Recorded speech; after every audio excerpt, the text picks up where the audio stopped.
Hello and welcome everyone to the Tech Sharmit podcast. Today I am here with another special guest, Mr. Devonte Hawkins. Devonte is currently serving as an IBM Z technical specialist. Apart from this, he is also recognized as an IBM Z ambassador. So today in this episode, we will talk about his journey and will also discuss the projects he has implemented so far. But before that, I'd like to thank Devonte for joining us today. And now I request you to please initiate the discussion by telling us something about yourself. Hello, everyone. My name is Devontae Hawkins, and I'm an IBM technical specialist. And I've been I've been involved with Z and IBM for about 4 years now, and I'm incredibly grateful on the journey that it has led me on to this point. So I'm really excited to be here today, and I'm ready to dive in my journey here. Okay, yeah. So fine. I think now we can start the discussion. But like before that, I would like to tell everyone that Devonte has implemented various projects related to his domain.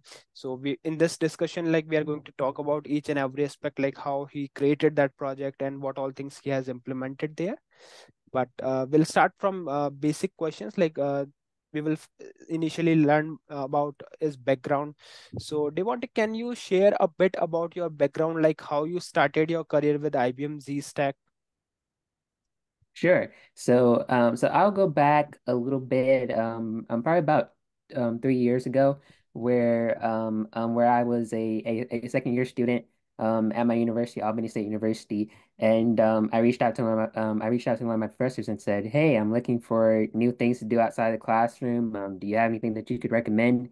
And he recommended that I start doing IBM badge courses, and once I started earning badges, that kind of put me on notice with him and some other professors at my university that professor he sent me the link to apply to be in an IBM program called IBM Accelerate, which is kind of like a an 8 week virtual apprenticeship program. It's not really an internship, but an apprenticeship where you get to gain hands-on software development skills working for a tech company like IBM, and it kind of gives you exposure to the tech industry in general, and also a lot of foundational skills in terms of how to speak, how to network, how to do agile development. So all those different types of things, I learned that in that program, and by me networking in that program with a lot of IBMers and a lot of recruiters, it led me to getting my internship at IBM.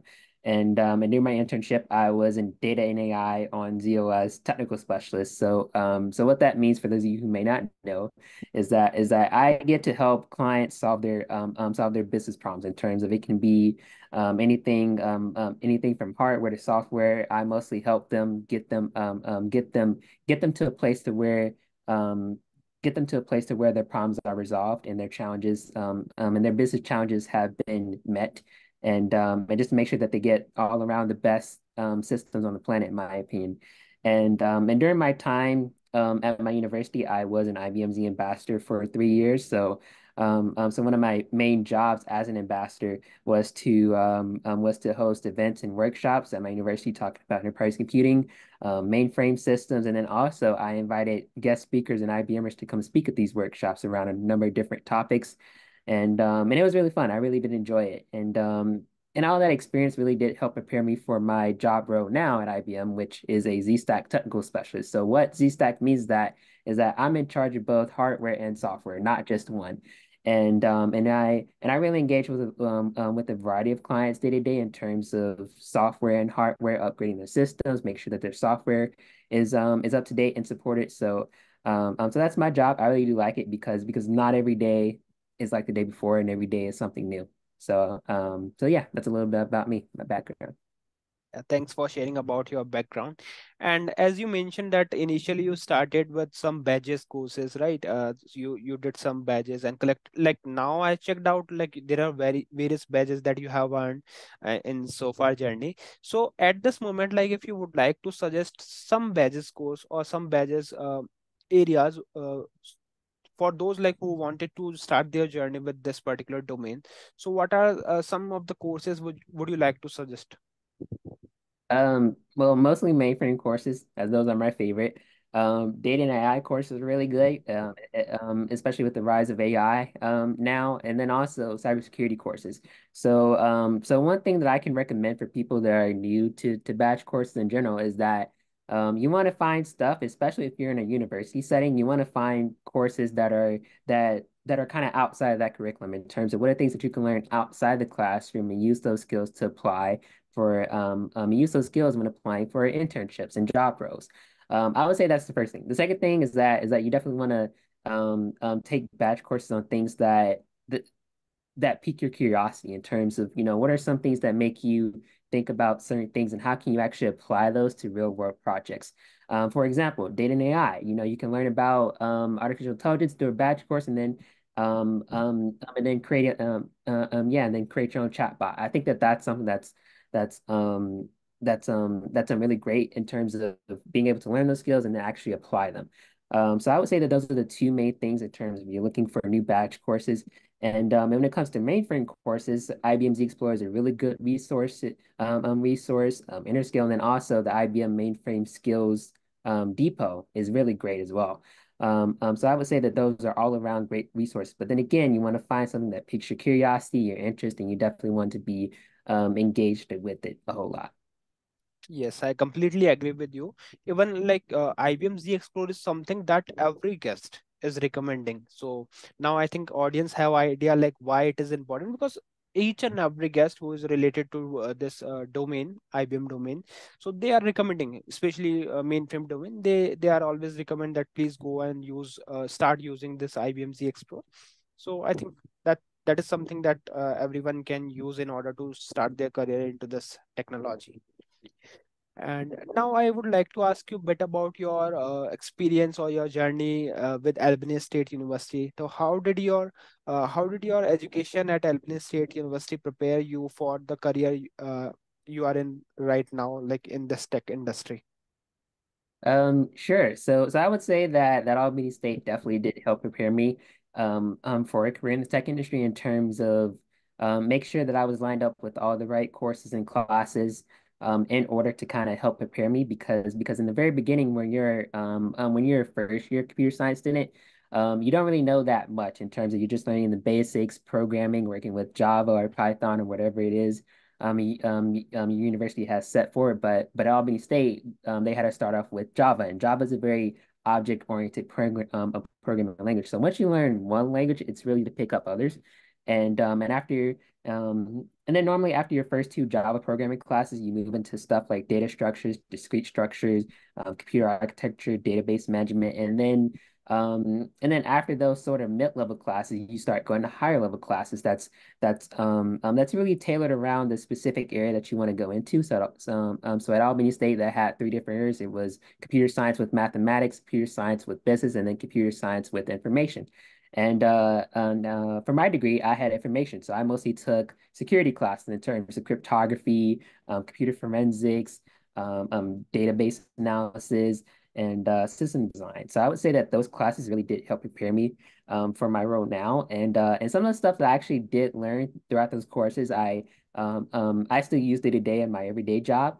And I would say that it's really super important. And then also one thing that you also want to be mindful of in terms of going back to IBM badges. You definitely want to learn stuff outside the classroom just as much as you do inside the classroom. So I would say combining the knowledge that you learn in the classroom combined with the knowledge and skills that you learn outside the classroom, it can really make you a really competitive person in terms of applying for internships and jobs. And that's one thing that really stood up about me is that by the time I graduated, I think I had about almost 18 IBM badges alone.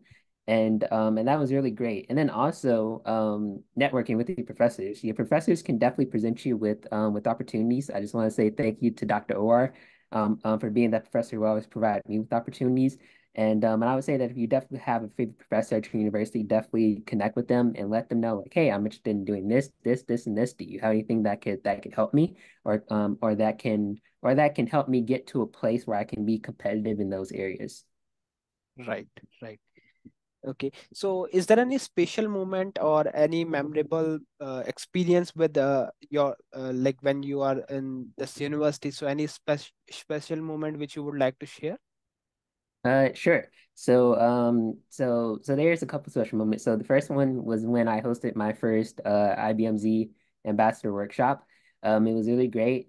We had a great turnout, and then also we talked about all the features of enterprise computing in IBM Z16.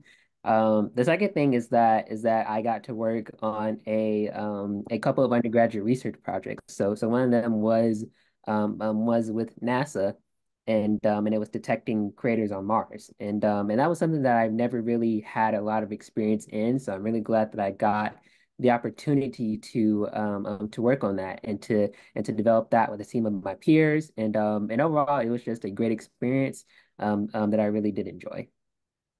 Okay. And as an IBM Z ambassador, how it has influenced your professional journey? Like you initially you have been recognized this with this title. So how it has influenced your professional journey? I would say very well in terms of when I did my internship at when I did my internship at IBM, it was pretty much just the perfect timing in terms of I was in an area that I felt comfortable in. I was in an area that I was knowledgeable in, and then also around my office, I was known as the mainframe guy in terms of if anyone had a question about mainframes, they would come ask me. And I think that was really great. And then also it really made me stood out compared to my other interns in terms of I've had about 2 years of or 2 years of exposure to IBM before even becoming an intern by IBM. So I would say that was really great on my part in terms of just gaining that experience as an ambassador in that way. When I became an intern, it wasn't such a huge culture shock for me. And I just want to say that I fit it right in with every other IBMer there. So that's the thing I really enjoyed. And then also, whenever someone had a Z question, I would always answer it. So I think that was also the thing too. You definitely want to be someone that people can go to help out. Okay, okay. Right? And now I would request you, Devonte, suppose there are some audience member who are not so much familiar with this IBM Z stack, or they are not technical aware of this thing, but they are interested to learn about this thing. So could you please explain what exactly IBM Z stack in a very layman terms, so that they have some idea, like, yes, this is the thing, and we can learn and we can make our career into this. Please explain in a very layman term. Sure. So IBM Z Stack, it covers both IBM Z software and IBM Z hardware. And within and under hardware and software, there are different areas. So I'm going to start with software. So under software, we have products um, that are that are specifically brand focused in terms of this product is mainly talking about data and AI, and this product is talking about security, and this product is talking about DevOps. So it really is a broad range in terms of the software products, and then the hardware, we mostly just have IBM Z15, IBM Z16 systems. And under Z Stack, what we do is that what we do is that each technical specialist has their own specific area that they want to focus in. So there are some specialists that are just hardware, and there are some that are and yeah, there are some that are just software. And then in the middle, we kind of have what we call architects in terms of they deal with both software and hardware, but not on a much technical level as the technical specialists do. Um, so so for me personally, in my everyday role, I am a hardware brand technical specialist, but I do also work with clients on the software side of things. Okay. Um, so it definitely does allow you to be flexible in terms of you don't have to pick one or the other. You can really do both. And it really does make you broader as an individual. And then also you can become an SME on different subject areas. And I think that's something that's really cool. But under Z Stack, we have software and hardware, and specifically in software, we have different areas that we do cover. Okay. Yeah, I think now with this explanation, all those who want to start their career with this IBM Z Stack, they have idea. Like you have clear all those doubt, like how what exactly this technology is and how they can make their career into it. So that that is very beneficial for the students. Okay. And another thing is, like as an IBM Z ambassador alumnus, what advice would you like to give to the current student and young professional, like to enter the field? Like you mentioned that they can start with the badges, right? And you have also explained like what exactly this term is. Apart from this, like what are other technical areas, or I would say the programming language would you like to suggest to them, like apart from this thing, like what all other things they can learn? Sure. So when it comes to being an ambassador, you really want to be familiar with common programming language. Now, of course, you can apply to program with no programming language whatsoever, and I think that it's definitely a great entry point into mainframes and into becoming a system programmer on the mainframe. And I would say that during my time as an ambassador, I definitely learned Python, COBOL, Rex, JCL, USS, and most of the common system programming languages on the mainframe through IBM Z Explorer. So that's the one good thing is that you can learn most of the common programming languages on the mainframe throughout that platform. So you don't have to worry about going to different resources to learn it. The other thing I would say is that you definitely want to stick with one first, and once you learn one, you can learn other ones. That's the other thing. And then also, each language is different. So you definitely want to make sure that you understand the syntax of each one and understand how they're used within the mainframe. Okay. Okay. Fine. And now I would like to discuss bit about the challenges. So, Mm. what kind of challenges did you face when you transition from your university to your professional career, and how the important thing, like how did you overcome them? Because there are many students who are learning this technology and they are also trying to grab the concepts of this technology, but they face some challenges. So, I'm assuming that you might also face the same thing when you were in your initial days. So how you tackle them, how you manage those things? Sure. I would say the first thing is don't overthink it. In terms of for me specifically, coming into IBM already had a base level knowledge of mainframes that my manager said, you know what, I really don't know where to put you because you're already so advanced than most other new hires that I get on my team. So he asked me, he's like, what do you want to do? What do you want to learn? What areas do you want to go to? And I'm really glad that he asked me that question in terms of it it really allowed me to explore new things and discover new areas. And then also I do have a mentor on my team, and he's been at IBM for 46 years now. And the very first conversation that I had with him, um it was very scary at first thought because like, oh wow, a 46-year veteran compared to me, he can recall stuff from the back of his hand. So I would say that, if you have that mindset or that thought of like, I don't know anything compared to them, definitely don't think that because eventually you will get to that point at one point in your career. So I would say that, if no question is a dumb question. So I would say if you have any question that you just don't know the answer to, go out, ask for help, and just don't overthink it. The worst they can say is no, I don't have time for this, go away. But they are here to help you and help you learn and grow. Because eventually when you get to that point in your career when you're looking 30 years back on your career, eventually you're gonna have that one person that's gonna be your mentee that you're gonna have to mentor. So I would say that it's really good to keep an open mind in terms of, not everyone knows everything. And I would say that that's a really big challenge that I had to overcome is that I'm not going to know everything, starting out in my career, but I can definitely be open to learning and growing new things. So I would say that's the first thing. The second thing is that definitely find ways to stand out in terms of, you're a new hire, you're a new person on the team. You definitely want to do things that show leadership. That's the important thing. So, if your manager comes to you with a task, take it with open arms. No matter what the task may be, whether it's technical or non-technical, definitely be open to new things so that way you can grow your leadership capabilities. And then also it can showcase that you have leadership abilities. and this can definitely be beneficial for you later down the road. So I would say that, don't overthink it, don't be afraid to ask for help, and definitely show leadership qualities. Okay. And do you agree like the in this tech industry or in any industry, communication is also playing a very important role? Because if you are not able to communicate your things, if you are not able to interact with others, then you might be like it might be considered as a challenges. So do you also feel the same thing like communication is important? Yes, yes. Communication is key in terms of you always want to be open, especially with the team that you're working with and your manager.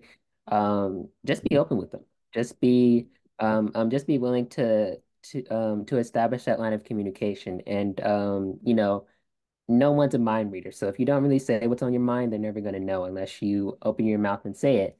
And I would say that that's a really big thing in terms of, if you're looking for something, just ask. Don't be afraid to ask. Even if your manager is nice and or even if your manager is not the best in the world, still don't be afraid to reach out to the people and get the help that you're looking for. But then again, you won't get help if your mouth is closed. So definitely Right. communication is the key there.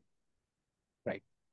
Okay, so now I think it's time to discuss bit about the project work that you have implemented. So can you please provide us an overview of your research work where you use the TensorFlow for machine vision and object recognition, especially focusing on the crater detection and classification on Mars. So please just tell us bit about your project work, like how you started. Was it your teamwork or like what all roles and responsibility you took taken for that project? Sure. So for our NASA project, it was a part of undergraduate research project with my university, and for 1 year I was the team lead. So I had a team of me, and four of the students, and we were all computer science majors, and the main goal that we wanted to achieve with it was that we wanted to be able to detect craters on Mars. So NASA, when they send rovers up to Mars, they can't detect the crater. So like if a rover crashes into a crater, they can't go up there and fix it. So they pretty much just wasted a whole lot of money, a whole lot of time, and a whole lot of research trying to get it up there. And now that it's stuck, they can't get it back to fix it. Right. So what we did was that we created an algorithm for detecting the craters on Mars in terms of like if the rover is getting close to it can be able to detect it. Like, hey, the crater is this many feet away from you. It's right here in this location. You can see it. And the way that we did it was that we use a camera and a LiDAR sensor in terms of detecting how far away it is and which path the rover can go to avoid the crater. So that way it doesn't go into the crater. And in this work, it did involve TensorFlow, Python, machine learning, and then also we did use some IBM cloud software as well to help design the algorithm, program it, and then also we did purchase a small little rover that we used within the testing of it, and then also along with the camera and the LiDAR sensor. Okay. And I would like to ask one thing, like what type of data you used for this for testing your models, and how is this data collected by NASA rovers or it's a dummy model kind of thing? Mhm. Sure. So the data we used, it was image classification in terms of creating the algorithms, and that way it can detect a circular object such as a crater, and it can be able to tell you all the specifics of it in terms of the how far away it is, the diameter, the radius of the crater, and then also the location of the crater. So we did use a lot of images of craters from NASA that we use to classify the different types of craters, and then those images they would be stored in a database, and that information will always be stored, and that way the algorithm can go to the data can go to that image classification database and say, hey, this looks like a crater. We should detect it. And it would send the information back to the rover and the LiDAR sensor on the rover and say, hey, there's a crater 10 feet away from you. Avoid it. Go this way or go that way. And that was really the main kind of technique that we used. And how we tested it was that we kind of set up a makeshift Mars within our university in terms of like, okay, well, the rover's here, and this ball, right? It's going to be the crater, right? So so can the lidar sensor and the camera detect the crater or detect the ball and avoid it? And then I think we used other objects too in terms of like a frisbee or like a hula hoop to kind of detect that overall crater shape. And that was really how we tested, and the results were pretty good from that. And we had to create a paper to submit to NASA, and then also a video for the contest. And unfortunately, it did not end up getting used by NASA itself, but they really did enjoy the idea, and they really wanted us to expand upon it in terms of what other things can we detect on Mars. Okay. Okay. And did you face any kind of challenges when you all were implementing this project? Mhm. Yes, yes, every day. Because most of us had never had experience with a lot of machine learning and AI. So this is really our first time getting involved with it, especially on a project of this scale. And there were a lot of late nights in terms of where we were just up doing research, creating papers and technical documents together. And it really did show that we can work together as a team. And then also this team, we really formed our bond as friends in terms of going through the computer science program at Albany State together and just helping each other out in general. But I would say that we definitely did have our challenges, and it definitely was a lot at times. But I'm really proud to say that we really did do a lot of great work, and our research came out really great. So, Okay, okay. Okay, so Devante, I just would like to ask you one more question because of the limitation of time. So, my question is related to your hobbies. So, can you share any hobbies or interests outside of your work that helps you to maintain a balanced life? sure. So first things first, I'm a huge Marvel and comic books fan. Okay. I do love watching Marvel movies and watching those during my free time. And then also I'm getting into Game of Thrones, House of the Dragons, and a lot of medieval type stuff. And outside of that, I do play video games, and I am getting into Dungeons and Dragons. I'm working on that. But yeah, I really do love to play games and just mix and mingle with my friends and I also do love to go out to theme parks and amusement parks as well, and just have fun with my friends. I think that it's really good to have a good work-life balance, I would say. Right. Okay. All right. So thank you so much, Devonte, for joining us today in this episode. And thank you for sharing all these expertise and for explaining the each and every essential steps related to IBM C Stack. I am pretty much sure that it is very beneficial for all the audience who are interested in pursuing their career for this field. So thank you once again for joining us. And I hope you also enjoyed this session. Thank you.